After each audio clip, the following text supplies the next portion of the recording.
The 5 most important decisions I've made in retirement. Yeah, there've been a lot, but these are the 5 most important in no particular order. Number 1 is choosing a place to live.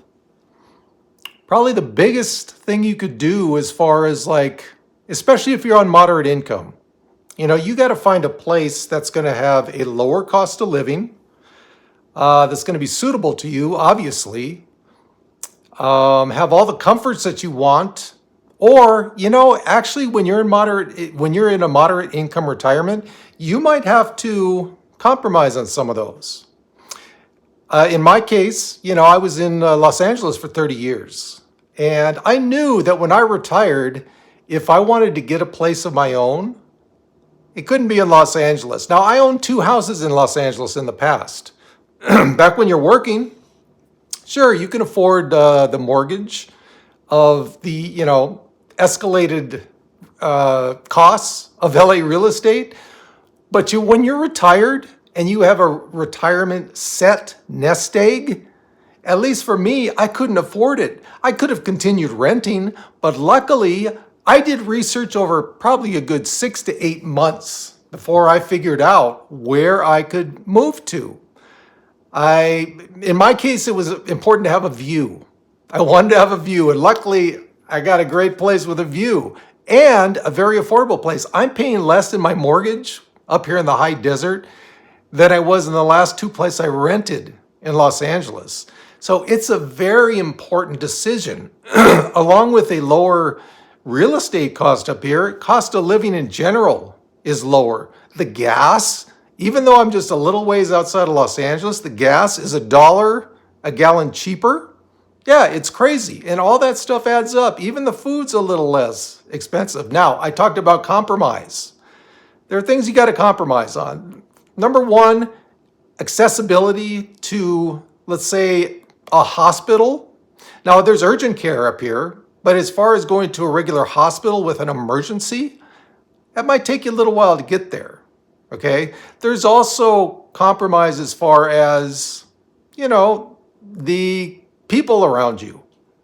Might not be a big group for you to get friends from, if you know what I mean. If it's not exactly what you're used to. In Los Angeles, it was easy, man. I mean, think about it. There's young people, old people, conservative, liberal. You got your choice. If you're moving to an area, especially like I did in the countryside, let's say, yeah, not too much of a choice there. So, number 1 by far, choosing a place to live. Number 2, deciding what my expenses will be in retirement and sticking to it. This is another big one. And again, these are no real order. You could take 5, put it to 1, it doesn't really matter. Expenses are huge. You've got to figure out before you retire, how much do you need to retire on?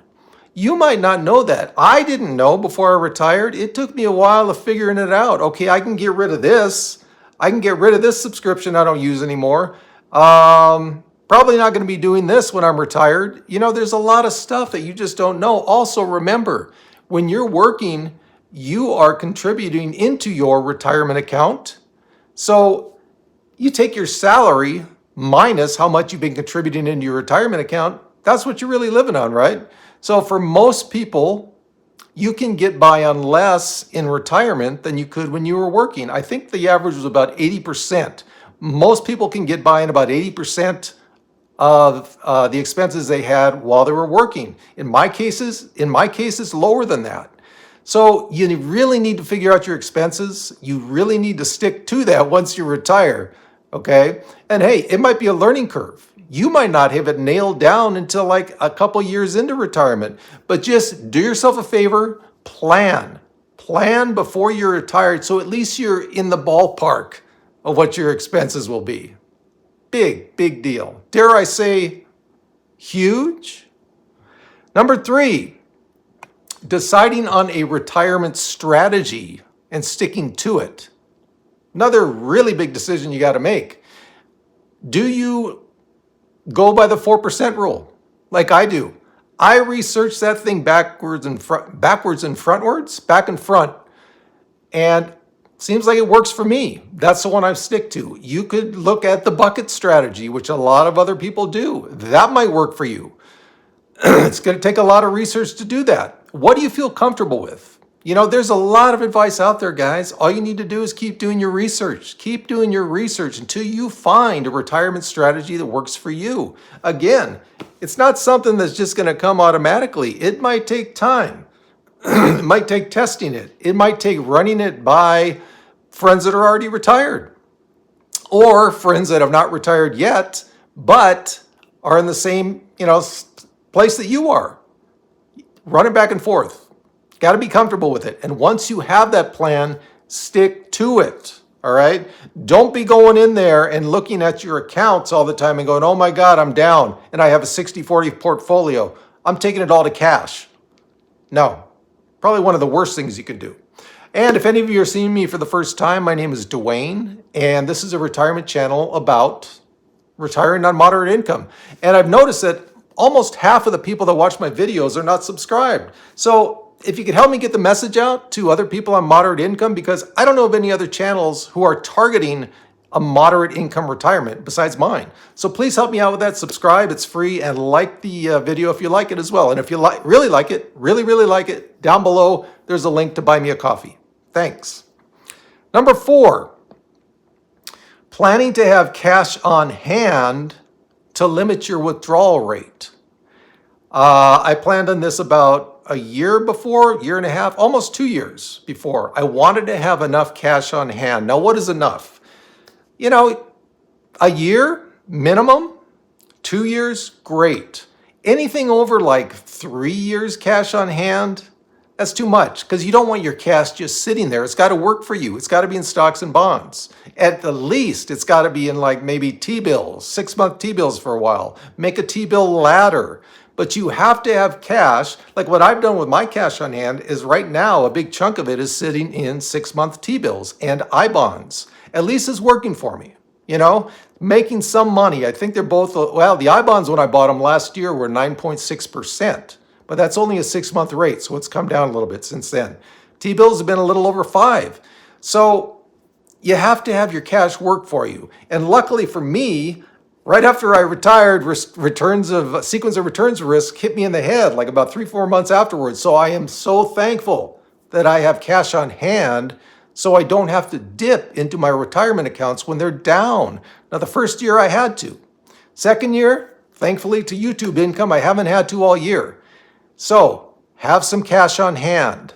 Make sure you have at least a year because you never know what's going to happen after you retire. If you retire into a good market, great.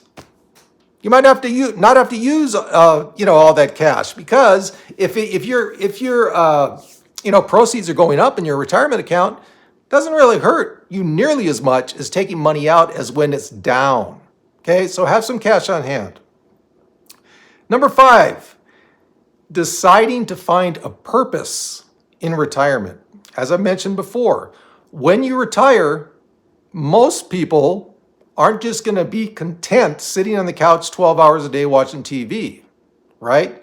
Find a purpose. Reinvent yourself when you're retired. Who cares what you did before? Do something totally different. If you were a lawyer, you might discover you like painting. And hey, if you're good enough, you might be able to sell some of those paintings, right? Luckily for me, I discovered YouTube. And I had no idea going into this if I'd like it or not. I love it. I love making these videos, and hopefully some of the stuff works for you guys. And I can convey what's come, through my retirement journey, the good and the bad, and you can learn from it. I love doing it. For me, that's my purpose now, is helping people in retirement. And it gives me a lot of satisfaction. I also have my writing that I'm doing. I'm in the process of putting my books up on Kindle, self-publishing, because my dream of being an actual published writer didn't come through. It's okay. I'll self-publish, see how they do. But anyway, guys, you got to find a purpose in retirement. The majority of you do. It'll make you feel so much better instead of sitting around wondering, okay, what am I going to do today? Oh, I think I'll just watch, Judge Judy for 3 hours straight. Yeah, it might be okay for a little while, but are you going to be satisfied with that? Most people aren't. Find your purpose. Reinvent yourself. that was a big decision I made, and I knew I had to make it because I knew I'm not the kind of person that's content sitting around doing nothing all day long. I have to be doing something, you know? Reinvent yourself. It's one of the best things you can do. It's given me purpose, what I'm doing now in retirement. Totally different from what I did before in my career. Totally different. This is giving me purpose, a different kind of purpose, you know? So there you go, guys. There are my top 5 decisions that I've made that were all for the good in retirement.